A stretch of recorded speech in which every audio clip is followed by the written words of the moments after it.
সাথে যখন ওর বাবা থাকে না, তো আমাদের মনটা একদমই ভালো থাকে না।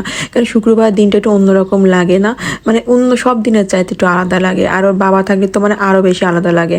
তো ছেলেকে কি করব, ওর মনটা ঠিক করলাম, পরে হাসি খুশি ভাবে নিচে আমরা চলে যাব। আর নিচে যেয়ে তো ওকে ঘুম পাড়া দিতে হবে, যেহেতু দুপুর বেলা চলে আসছে, মানে একদম বেলা 1:30 2টার সময়। চিন্তা করছেন মানে তখন কিন্তু একটা জিনিস দেখলাম, ছাদে এত সুন্দর বাতাস, এত সুন্দর বাতাস, মানে বাতাসেই মনটা ভালো হয়ে গেছে। মানে বাতাসের জন্য না রোদ গায়ে লাগতেছিল না।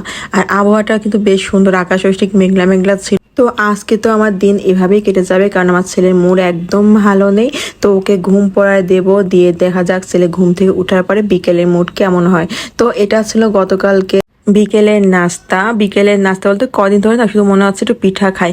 মানে আমি এমনিতেও মিষ্টি খাই না, কিন্তু মাঝে মাঝে কেন যে আবার পিঠা পুঠা খেতে ইচ্ছা করে বুঝি না। আর নারিকেল দেখলে তো আর বেশি ইচ্ছা হয় যে পিঠা বানাই খাবো। তাই নারিকেলটা হচ্ছে